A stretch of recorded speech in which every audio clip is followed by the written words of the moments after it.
سلامونه ستړي مشئ وخت مو په خیر تاسې ته له زیرو نیوز څلرویشت څخه د نن ورځې د مهمو خبرونو ټولګې ته ښه راغلاست وایو. نن پنجشنبه د 1404 هجري لمریز کال د لړم 15مه چې د 2025 زیږدیز کال د نوامبر له شپږمې سره برابره ده. شبنم وزیری یم او تاسې ته له زیرو نیوز څلرویشت څخه د هیواد مهم خبرونه وړاندې کوم، خو په سر کې د مهمو خبرونو سرټکي. پر افغان ځواکونو د پاکستاني لوري ډزې. پاکستاني لوري یو ځل بیا سپین بولدک کې پر افغان ځواکونو ډزې کړي. بلخ ته د ملا عبدالغني برادر اخوند سفر. ملا عبدالغني برادر اخوند د بلخ ولایت د زلزله ځپلو ستونزو ته د رسنۍ کمیسیون له مسؤلینو سره لیدلي. او ملګري ملتونو ویلي چې د افغانستان د نشه یي توکو ستونزه یوازې د دغه هیواد دننه نه ده، بلکې سیمه ییز او نړیوال اغیز لري. اوس هم بشپړ خبرونه. پاکستاني لوري یو ځل بیا سپین بولدک کې پر افغان ځواکونو ډزې کړي. د اسلامي امارت ویان ذبیح الله مجاهد ویلي په داسې حال کې چې د پاکستاني اړخ سره په استانبول ښار کې د مذاکراتو دریم پړاو پیل شوی، خو نن مازدیګر یو ځل بیا په سپین بولدک باندې د پاکستاني ځواکونو لخوا ډزې پیل شوي. نوموړي ویلي چې د اسلامي امارت ځواکونو د مذاکراتي ټیم په احترام او د ملکي خلکو د مرګ ژوبلې د مخنیوي له امله تر اوسه کوم غبرګون نه دی ښودلی. دا په داسې حال کې ده چې د مذاکراتو په تیره ناسته کې د اوربند د غځېدو او د تجاوز په نه کېدو هوکړه شوې وه. ملا عبدالغني برادر اخوند د بلخ ولایت د زلزله ځپلو ستونزو ته د رسنۍ کمیسیون له مسؤلینو سره لیدلي. ملا عبدالغني برادر اخوند د هیواد شمالي ولایتونو ته د خپل سفر په لړ کې د بلخ ولایت په مرکز مزار شریف ښار کې د زلزله ځپلو د ستونزو د حل د همکاریو د څرنګوالي په موخه د یاد ولایت د زلزله ځپلو ستونزو ته د رسیدګي کمیسیون د مسؤلینو سره لیدلي.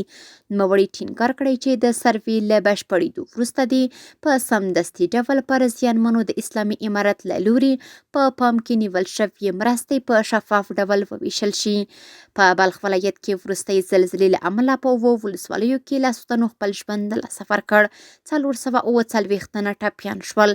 دغه راز 750 کورونه په بشپړ ډول نړېدلي، 1250 کورونه او 120 د خدماتو اوبو ذخیرې په نیمه ډول زیانمنې شوي او همداراز 427 څاروي هم تلف شوي دي. د ملګرو ملتونو د نشه یي توکو د راپور د خپرېدو پر مهال د ملګرو ملتونو ځانګړي استازي مرستیال ویلي چې د افغانستان د نشه یي توکو ستونزه یوازې د دغه هیواد دننه نه ده، بلکې سیمه ییز او نړیوال اغیز لري. هغه ټینګار کړی چې د دې ستونزې د حل لپاره د ټولو اړخونو ګډ کار او همکاري ضروري ده. نوموړي د دوحې د بهیر لاندې د نشه یي توکو ضد کاري ډلې رول ډیر مهم وباله او ویل چې دا ډله کولی شي مؤثر حل لارې ومومي.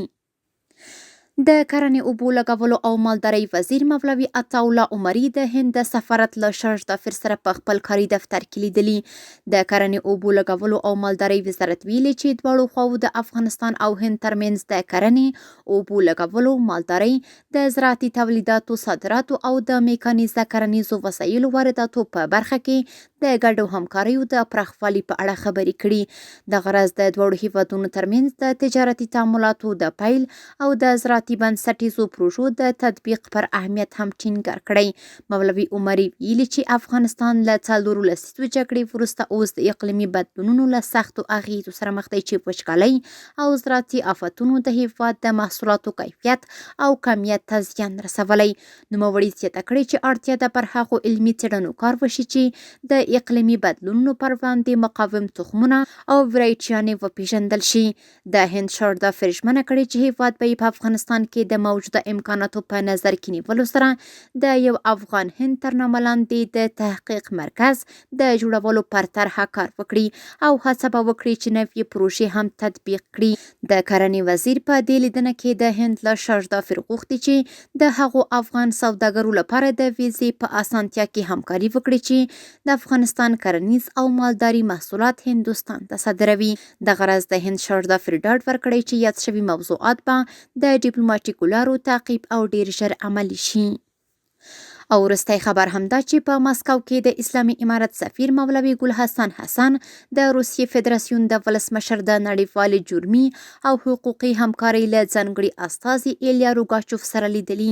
په مسکو کې د اسلامي امارت سفارت په یوه خبرپاڼه کې ویلي چې په دې لیدنه کې چې د روسیې فدراسیون د بهرنیو چارو وزارت دوهم سیاسي ریاست د افغانستان څنګه مشر انټونیو لاروف هم ګډون درلود، د نړیوالې جنایي محکمې د هغې د فعالیتونو، حیثیت او رول پر بحث سربیره د نړیوالې جنایي محکمې او د هغې د وروستیو پریکړو په اړه خبرې کړې دي.